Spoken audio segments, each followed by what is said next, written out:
Dinesh matom to wakal khali. Mahabo mamahoy na ngang birong gadra. Kapong gadra. Ay mumutang call to shirane. Ay na call to roga amo payak trani. Dinesh nang banay hagolai. Ay ni luar na pila bani. Ay si magi fondo ngarang law silang pikidre. Masuk yam tayak dim. Kap na mo na bada call roga ino. Ay mamutang ni tung lamang ning kreda. Kana tong ni.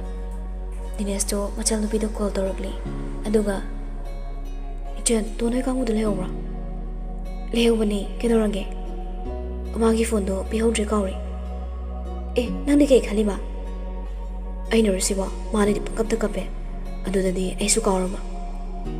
Mana kapido ay nara. Nang matang chada may natro. Ho yare thamo, tumamani ay su tume. Dinesh wakal nga kalanga. Sana thoy da call to ri. Hello. Bye, amadu tum krama. Tumri. Am the bella kira. Sana thoina tuan gina kong na phone thamai. Kaino, kanano. Dinesh na. Ay ne, nangi phone pi hondre. Ayang tilage. Yare, ay ko na lorage. Asi dargar kay shuntalite. Wasi fawa, engo na sawo patre. Nang mamahay na phobra. Phuba phuda bado kisum takalano. Nang hana khalaw draga hase ke dawdoino phura su sai raso loikre loina loikre ai to mage chang tu charama yare thamo kona sana rase ngai ko ai sa ka sa da khai nang mo ngai ni chawro chak to nang di charama chare nang su sawro phare potharo ado ima hoina ngang da song no ko ai thame to no gol fat kai Kay kanda bada wati dorna. Ay di phone kaloy korami. Pila bani. Ay ni ba? Asun na nga wari sana raga tunakri. Nung sungalagli. Lima na machasi mo ang tukli. Adunga. Mas walking chatkri. Purnima hawalaga nupi nga maoy bagi Athokpam tukli. Doon thoybi. Sana thoy so walaga. Pamung na nga pam na wari sanay. Wari sana thoybi di. Magi phone fagli kana gi message laki yingli ngan thogi message amani lerami hangdok laga yinglu bada ngarang gi numidang gi message oiduna leramli pung 10 makhai da good night haina tharakpa aduga mana haje yung tharakpa message ni good morning thobi hagolo ai jogging chaluki hore ni halakpada hagolamuko thobi so message to hali good morning ai so gotere sana thoina Is past morning sida momono ise Thevina Bhav kari bano iso sumnok pani yadrabo Yaida kesu kaide ado maram di khangning bado My message leram bagi no pani ko ado mam sulai bore Au Sana thoina to nor silaga Bye hogolo nana pabuna sai hodola mabani To na As ako'y pabongbo, maatong nga nawad pa ni. Halakiroi, wali. Sana thoy na. Imana tabak do ito ulay, agula silaw. Thoy na. Nang waram do mali, tunggi sa tumo. Ako'y ni hugala magi. Tuwan na. Yari, noy ni po ng washroom chang doira. Ama halo, ama leho. Sana thoy na. Ayan chang ora. Thoy na.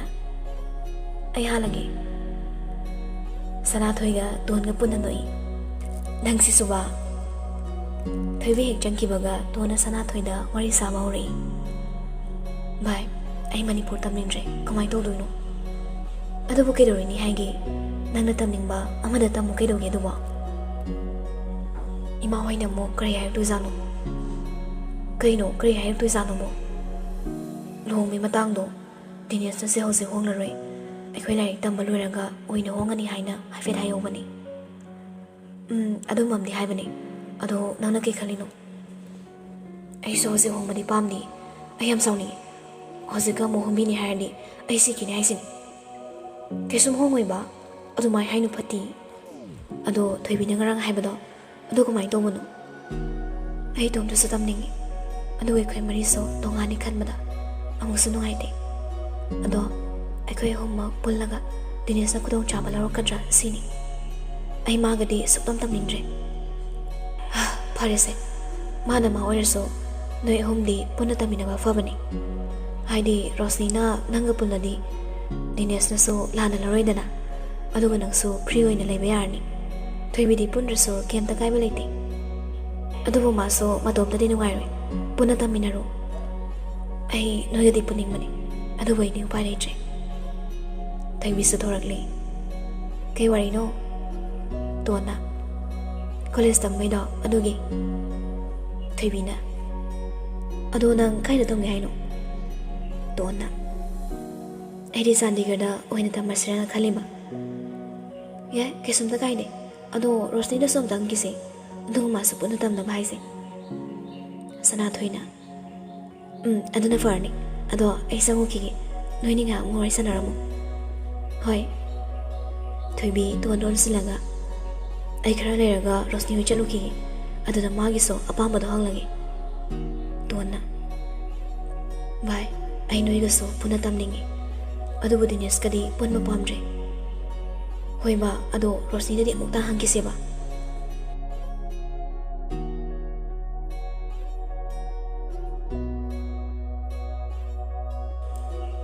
ꯃꯊꯪ ꯏꯔꯨꯖꯕ ꯂꯣꯏꯔꯒ ꯃꯃꯥꯒꯤ ꯃꯅꯥꯛꯇ ꯊꯣꯔꯛꯏ ꯀꯤꯆꯟꯗ breakfast ꯁꯦꯝꯂꯤꯕꯗꯣ ꯃꯈꯣꯏꯁꯨ ꯌꯥꯎꯁꯤꯜꯂꯤ ꯂꯩꯕꯁꯨ ꯋꯥꯀꯤꯡ ꯍꯜꯂꯛꯇꯨꯅ ꯃꯄꯥꯟꯗ ꯃꯈꯣꯏꯒꯤ ꯌꯨꯝꯒꯤ ꯃꯃꯥꯡ ꯑꯣꯏꯔꯞꯅ ꯂꯩꯔꯤꯕ ꯒꯥꯔꯗꯦꯟ ꯃꯆꯥ ꯑꯃꯗꯨꯗ ꯐꯝꯐꯝ ꯑꯣꯏꯅ ꯐꯝꯂꯤꯕꯗꯨꯗ ꯐꯝꯗꯨꯅ ꯄꯦꯄꯔ ꯄꯥꯔꯤ ꯄꯨꯔꯅꯤꯃꯥꯅ ꯂꯦꯝꯕ ꯍꯜꯂꯛꯂꯤ ꯍꯥꯏꯕ ꯈꯪꯂꯗꯨꯅ ꯕ꯭ꯔꯦꯛꯐꯥꯁ ꯄꯤꯔꯨꯅꯕ ꯁꯅꯥꯊꯣꯏꯒ ꯊꯣꯏꯕꯤꯒꯗ ꯍꯥꯏꯔꯛꯂꯤ ꯁꯅꯥꯊꯣꯏꯅ ꯁꯪꯒꯣꯝ ꯒ꯭ꯂꯥꯁꯇꯣ ꯄꯥꯏ ꯑꯗꯨꯒ ꯊꯣꯏꯕꯤꯅ ꯕ꯭ꯔꯦꯗꯀ ꯑꯣꯝꯂꯦꯠꯀꯗꯣ ꯄꯨꯟꯅ ꯄ꯭ꯂꯦꯠ ꯑꯃꯗ ꯍꯥꯞꯂꯒ ꯄꯨꯊꯣꯔꯛꯏ ꯂꯦꯝꯕꯅ ꯍꯩꯃꯥ ꯏꯆꯥꯁꯥ ꯅꯈꯣꯏꯁꯨ ꯄꯨꯟꯅ ꯆꯥꯔꯁꯤ ꯂꯥꯛꯑꯣꯗꯅ ꯇꯣꯟꯁꯨ ꯅꯃꯥꯁꯨ ꯄꯨꯟꯅ ꯂꯥꯛꯑꯣꯅ ꯍꯥꯏꯌꯨ ꯑꯗꯨꯒ ꯅꯨꯄꯥ ꯑꯅꯤꯗꯨꯅꯦ ꯃꯈꯣꯏꯒꯤ ꯀꯥꯗ ꯂꯥꯏꯔꯤꯛ ꯄꯥꯅ ꯆꯥꯖꯔꯁꯨꯅꯤ ꯁꯅꯥꯊꯣꯏ ꯍꯣꯏ ꯍꯥꯏꯔꯒ ꯏꯃꯨꯡꯗ ꯆꯪꯉꯛꯏ ꯑꯗꯨꯒ ꯃꯈꯣꯏ ꯑꯅꯤꯒꯤꯁꯨ ꯕ꯭ꯔꯦꯛꯐꯥꯁꯇꯣ ꯄꯨꯟꯅ ꯄ꯭ꯂꯦꯠ ꯑꯃꯗ ꯍꯥꯞꯂꯒ ꯄꯨꯊꯣꯔꯛꯏ ꯇꯣꯟ ꯃꯄꯥꯒꯤ ꯃꯅꯥꯛꯇ ꯆꯪꯕꯗꯤ ꯉꯝꯗ꯭ꯔꯕꯅꯤ ꯃꯥꯕꯨ ꯉꯥꯡꯉꯛꯀꯗ꯭ꯔꯥ ꯆꯩꯔꯛꯀꯗ꯭ꯔꯥ ꯈꯟꯕꯗ ꯑꯗꯨꯕꯨ ꯀꯧꯔꯛꯂꯕꯅꯤꯅ ꯆꯪꯗꯕ ꯌꯥꯗ꯭ꯔꯗꯨꯅ ꯆꯪꯉꯛꯏ ꯇꯦꯕꯜꯗꯨꯗ ꯏꯀꯣꯏ ꯀꯣꯏꯅ ꯐꯝꯂꯤ ꯂꯦꯝꯕꯅ ꯋꯥꯔꯤ ꯍꯧꯗꯣꯔꯛꯏ ꯇꯣꯟ ꯅꯪꯅ ꯃꯈꯥꯁꯤ ꯀꯃꯥꯏꯅ ꯇꯧꯒꯦ ꯈꯜꯂꯤꯕ ꯑꯩ ꯃꯈꯥ ꯑꯗꯨꯝ ꯖꯦꯅꯦꯔꯦꯜ ꯂꯥꯏꯟꯗ ꯇꯝꯃꯒꯦ ꯇꯝꯕꯅ ꯀꯗꯥꯏꯗ ꯇꯝꯒꯦꯅ ꯈꯜꯂꯤꯕ ꯄꯥꯕꯨꯡ ꯑꯩ ꯃꯅꯤꯄꯨꯔꯗꯗꯤ ꯇꯝꯅꯤꯡꯗ꯭ꯔꯦ ꯑꯩꯒꯤꯗꯤ ꯀꯩꯁꯨꯝꯇ ꯀꯥꯏꯗꯦꯗ ꯅꯪꯒꯤ ꯑꯄꯥꯝꯕꯅꯤ ꯑꯗꯨꯗ ꯏꯕꯨꯡꯉꯣꯗꯨꯗꯁꯨ ꯍꯥꯏꯐꯦꯠ ꯍꯥꯏꯕꯗꯤ ꯐꯩ ꯇꯣꯟꯅ ꯀꯅꯥꯒꯤ ꯏꯕꯨꯡꯉꯣꯅꯣ ꯍꯥꯏꯁꯦ ꯂꯦꯝꯕꯅ ꯀꯔꯤꯅꯣꯅꯦ ꯃꯁꯤꯕꯣ ꯉꯥꯎꯔꯕ ꯅꯪꯕꯣ ꯑꯩꯈꯣꯏꯅ ꯍꯥꯏꯍꯧꯗ꯭ꯔꯕꯗꯤ ꯍꯌꯦꯡꯋꯥꯏ ꯃꯤꯅ ꯋꯥ ꯃꯊꯛ ꯊꯪꯈꯤꯅꯤꯅꯦ ꯅꯪꯕꯣ ꯇꯣꯟꯅ ꯀꯩꯒꯤ ꯋꯥ ꯃꯊꯛ ꯊꯪꯕꯅꯣ ꯃꯥꯅ ꯃꯀꯣꯛ ꯌꯥꯎꯈ ꯌꯥꯎꯗ꯭ꯔꯒ ꯗꯔꯀꯥꯔ ꯇꯥꯗꯦ ꯍꯥꯏꯔꯣꯏ ꯑꯩꯗꯤ ꯄꯨꯔꯅꯤꯃꯥꯅ ꯑꯗꯨꯃꯥꯏꯅ ꯍꯥꯏꯅꯨꯅꯦ ꯅꯪꯕꯣ ꯃꯤꯅ ꯈꯖꯤꯛꯇꯗ ꯋꯥ ꯆꯥꯎꯅ ꯉꯥꯡꯈꯤꯅꯦ ꯇꯣꯟꯅ ꯗꯔꯀꯥꯔ ꯁꯨꯛꯇꯥ ꯇꯥꯗꯦ ꯃꯥ ꯀꯔꯤ ꯑꯣꯏꯔꯤꯒꯦ ꯂꯦꯝꯕꯅ ꯃꯁꯤ ꯑꯉꯥꯡꯁꯤꯗꯤ ꯀꯔꯤꯅꯣꯅꯦ ꯃꯁꯤꯕꯣ ꯄꯨꯔꯅꯤꯃꯥꯅ ꯃꯥ ꯀꯔꯤ ꯑꯣꯏꯗꯅꯤ ꯑꯣꯏꯕꯒꯤꯗꯨꯅꯤ ꯑꯩꯈꯣꯏꯅ ꯍꯥꯏꯔꯤꯁꯦ ꯇꯣꯟꯅ ꯏꯃꯥ ꯑꯩ ꯃꯥꯒ ꯄꯨꯟꯅ ꯇꯝꯕ ꯉꯝꯃꯣꯏ ꯍꯥꯏꯁꯤꯅꯤꯀꯣ ꯄꯨꯔꯅꯤꯃꯥꯅ ꯅꯈꯣꯏꯕꯨ ꯅꯁꯥ ꯌꯥꯅꯔꯒ ꯆꯠꯄ ꯅꯠꯇ꯭ꯔꯣ ꯑꯗꯨꯒ ꯍꯧꯖꯤꯛꯇ ꯀꯔꯤꯒꯤ ꯏꯁꯧ ꯇꯧꯔꯤꯕ ꯇꯣꯟꯅ ꯏꯃꯥ ꯑꯩꯈꯣꯏꯅꯤ ꯈꯪꯅꯩ ꯅꯨꯡꯁꯤꯅꯩ ꯍꯥꯏꯕꯗꯤ ꯑꯩꯁꯨ ꯌꯥꯏ ꯑꯗꯨꯒ ꯑꯩ ꯏꯁꯥꯅ ꯌꯥꯅ ꯆꯠꯄꯅꯦ ꯍꯥꯏꯕꯗꯨꯕꯅꯤꯅꯦ ꯍꯥꯏꯕꯤꯒꯅꯨ ꯃꯥꯅ ꯋꯥꯈꯜ ꯈꯟꯊꯗꯕꯒꯤꯅꯤ ꯑꯩ ꯑꯁꯣꯟꯕ ꯇꯟꯖꯥ ꯂꯧꯕꯅꯤ ꯏꯃꯥ ꯄꯥꯕꯨꯡ ꯍꯣꯏꯅ ꯑꯩꯈꯣꯏꯒꯤ ꯃꯔꯝꯗ ꯈꯪꯂꯕꯗꯤ ꯌꯥꯔꯣꯏ ꯃꯗꯨ ꯈꯟꯕꯒꯤꯅꯦ ꯃꯥꯅ ꯑꯩꯕꯨ ꯅꯝꯗꯅ ꯆꯦꯟꯕꯅꯤ ꯑꯗꯨꯒ ꯑꯃꯅ ꯑꯩ ꯆꯦꯜꯂꯨꯔꯕꯁꯨꯅꯦ ꯍꯧꯖꯤꯛ ꯂꯩꯁꯥꯕꯤ ꯑꯁꯦꯡꯕꯤ ꯑꯣꯏꯔꯤ ꯏꯃꯥꯅ ꯊꯥꯖꯕꯤꯌꯨ ꯑꯩꯅ ꯑꯁꯤ ꯌꯧꯅ ꯄꯥꯕꯨꯡꯒꯤ ꯃꯥꯡꯗ ꯑꯍꯜ ꯂꯃꯟ ꯃꯁꯛ ꯈꯪꯗꯦ ꯍꯥꯏꯅ ꯈꯟꯕꯤꯒꯅꯨ ꯄꯥꯕꯨꯡ ꯏꯃꯥ ꯑꯩꯕꯨ ꯂꯥꯟꯅ ꯎꯔꯤꯕ ꯑꯁꯤꯒꯤꯗꯃꯛ ꯍꯥꯏꯖꯕꯅꯤ ꯇꯣꯟ ꯁꯥꯎꯅ ꯆꯠꯈ꯭ꯔꯦ ꯂꯩꯔꯤꯕ ꯃꯌꯥꯝꯗꯁꯨ ꯋꯥ ꯑꯃꯇ ꯍꯥꯏꯕ ꯅꯪꯍꯧꯗ꯭ꯔꯦ ꯂꯦꯝꯕꯅ ꯃꯃꯥ ꯅꯪ ꯆꯩ ꯂꯥꯛꯀꯅꯤꯀꯣ ꯅꯪ ꯑꯉꯥꯡꯁꯦ ꯀꯔꯤ ꯆꯥꯔꯦ ꯉꯥꯡꯂꯨꯔꯅꯨ ꯌꯥꯔꯔꯣꯏ ꯃꯥꯒꯤ ꯑꯄꯥꯝꯕꯁꯦ ꯇꯧꯖꯔꯁꯅꯨ ꯃꯔꯥꯏꯕꯛꯇ ꯇꯝꯕ ꯑꯃ ꯃꯥꯏꯅ ꯂꯥꯛꯆꯔꯅꯤ ꯁꯅꯥꯊꯣꯏꯅ ꯄꯥꯕꯨꯡ ꯀꯩꯁꯨꯝꯇ ꯋꯥꯕꯤꯔꯨꯅꯨ ꯗꯤꯅꯦꯁꯇꯣ ꯑꯩꯈꯣꯏꯅ ꯍꯥꯏꯔꯒꯦ ꯇꯣꯟꯅꯗꯤ ꯀꯩꯁꯨ ꯍꯥꯏꯕ ꯌꯥꯔꯔꯣꯏ ꯑꯗꯨꯒ ꯔꯣꯁꯅꯤꯒꯁꯨ ꯇꯣꯟꯒ ꯄꯨꯟꯅ ꯇꯝꯅꯕ ꯍꯥꯏꯔꯤꯕꯅꯤ ꯊꯣꯏꯕꯤꯁꯨ ꯃꯈꯣꯏꯒ ꯄꯨꯟꯅ ꯇꯝꯃꯁꯦ ꯍꯥꯏꯅꯔꯤꯅꯤ ꯂꯦꯝꯕꯅ ꯑꯣ ꯐꯔꯦ ꯃꯈꯣꯏꯒ ꯑꯃꯨꯛ ꯄꯨꯜꯂꯕꯗꯤ ꯀꯩꯁꯨꯝꯇ ꯈꯟꯗ꯭ꯔꯦꯗ ꯑꯗꯨ ꯏꯆꯥꯅ ꯀꯗꯥꯏꯗ ꯇꯝꯒꯦꯅ ꯈꯜꯂꯤꯕ Sanathoi ikai kai. Pabong aidi general line tamaroi MBBS oina tawrangi. Ado ima pabong ai don se amda thembiruki. Purnima na. Hoi chango. Thoimina. Pabong to na ngarang de harabani. Madines ka puna tamoy ngamoy na.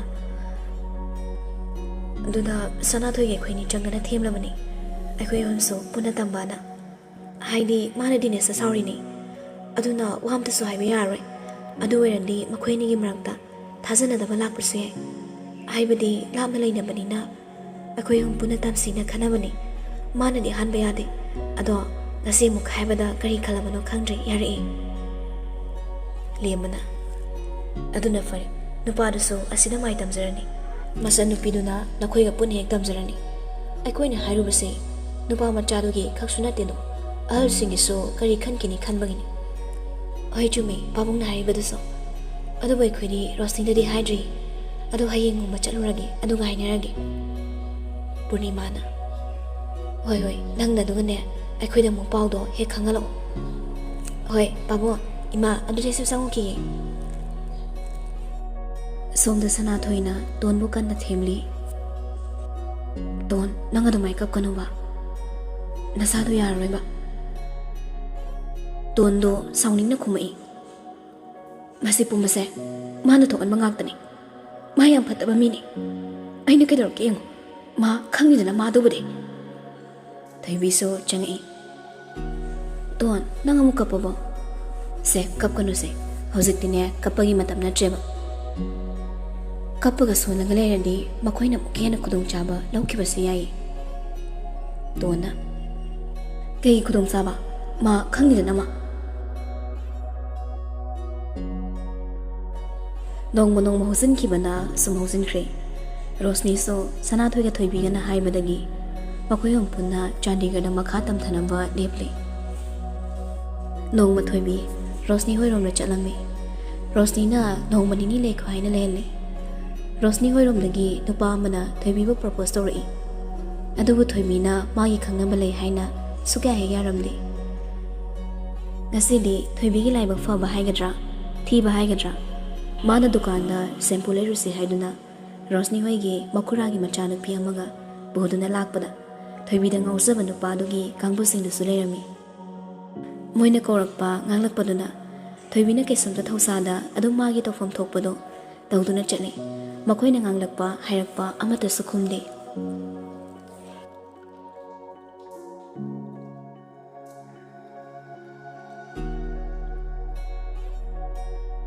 Sanathoi chatkadaba kuidre.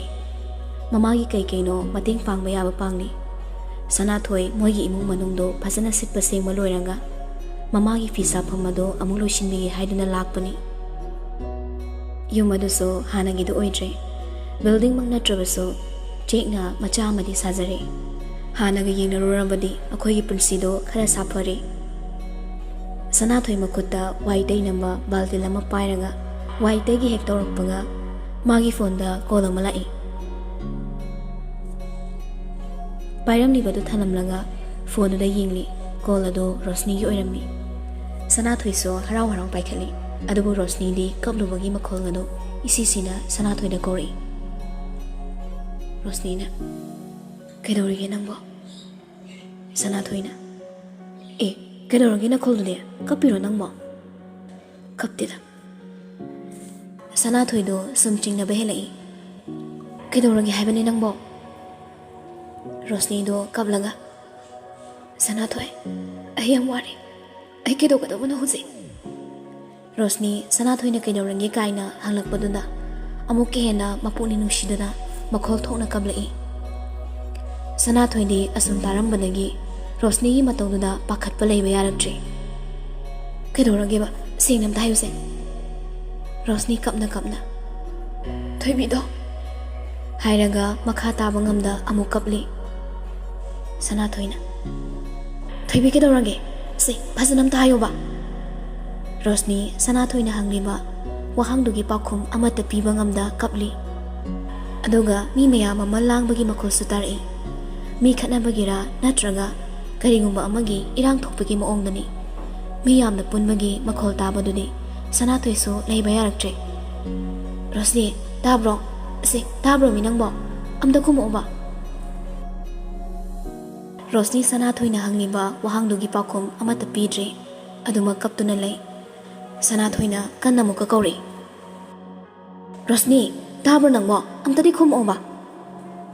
Ayaw wari, ay kidaw mo kangdre. Thaibisu kapi, ay magi matose, ihing magamdre. Sanathoi pakatna. Thaibi kidaw ba? Hayro umi, ayaw sila ora. Noy da malay bro. Ay koy punna ngarang to wari sanari na tro. Adugo ma kidaw re hayno. Ma koy da lay. Namini ni hum ni suri. Ma da koy da ahan balak pa numit dagi. Adu mahawra bani. Adu bo ay na kay so kay ba tawro oidra na kalu bani. Hasik ay hiwa kalale. Ay na maram moiraga. Thaibi da dakpa ba thambi. Rosni wa makata bangamda adum kapli. Sanathoi na. Nang adum na adum kapag layraga. Ay na kamay khangdoy no. Kapado amda to oba. Ay gyanam da tahalo ba. Kay no mi nanangangi mayam do ba. Kay no langi mayam do na. Ay kay hay gada ba no khangdre. Ay ngawre. Langi se ngandoy oy ni. Yamong si yawe. Ay makoy na pahalagi. Adugo moy dahang mabani ni khang mani. Asi hairaga Rosni na phone do nganthoi na pisili. Sanathoi na. Hello, nganthoi. Kaidorangi ba? Ay basum da gyan ta halo. Nganthoi na asi thokli ba thongdong adugi matang da wari lirakli. Thaibi na dukan da angang aduga chatpadu da nupa khara lakpa thengni. Thaibi so usina da dum chatli. Alina. Thaibi amda ngai ko ne. Thaibi tasina na chatli. Ai amda ngai kwai ba. Thaibi na dum chatpadu da Ali do sawra do na. Mina ngasai da gi ngai kwai suna na do panglawa. Ta join ai sa. Ngai kwai bani. Thaibi sum chalam badagi chaple paga. Kaidorangi. Ai na haido kamai torangi. Nang kai khani ba. Ai na na sai kre. Ai gi khamna zabala yena. Nang gi sa ai na muslim oi bayan injiro. Ali ai gi famda jat manaba manandaba. Madogi matangda kaisu thoidongte. Ai khoi mi ba ngak tani. Aduba ai gi nushina zaba mi hana laikre. Nang masimadi khangbiyo. Adu warso. Hojik matam sinabo kaino. Amaka koini haiba leibro. Hoi, aduba da chumba. Mi amaga wakal sumana di. Adubo ai gi oina di magi da mangli bagena khale. Hojik matam da bo amaka kaini. Ayen bam lakpada hana gi do. Kok tholaga chatki do ngatani. Aduna nang na makhang na mado. Ai kisu sorry. Nang no ziu zi tukna bangam lo harsune. Kisum kaini. Kara leiranga adum lapna ko. Ado aikoi ni khangnar sebo. Thaibi handak di khara sawni lei. Adubo ma nupi ni ko haini khantharaga magi sawado phathajai tamna hai. Ali nungsiba sibo yon ma lei bayaba. Ti ina traga kairena amadagi leiraga naururagi hekta mahotsin bayaba polo. Aina roi boy nai zai. Ai wakal thadok piyo. Adugo sumaina lambi da ngonda koitan tana basa. Masi masu tawbigano. Hoi, aisu sumaina tawbasa talli. Aduna tawdana moi khoini khangnaraseba. Aina haibado nang yaro. Ai chalagi inara ana.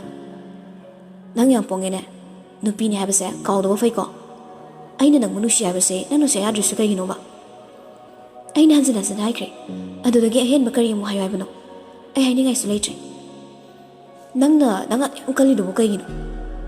Nang sa nupi ni haiba korong mali. Aina sku fazana haibasida nang yadromina. Pharo eraso lawba taba. Alina Thaibi kudang do ta fai. Thaibi asawbana phathaba ngamdraduna mamai do da khopangna thazali. Tawnari ba matong do da Thaibi ga lakpa ngang do mayum da chenkre. Alina Nangumba kisplay taba nupi mchamana. Aingon do khopang thaba. Ha khangmina na nang hana di aina nusiban. Adu hojikti nang monong mo torebasu ay yoy batari. Ali ga lakmina ba magi marup sing do dagi onsin do na hai. Vai, masigi misa miyam site. Masi mathawdok sula. Nang pa hom changna Thaibi bu pharaga chingduna puna bonai.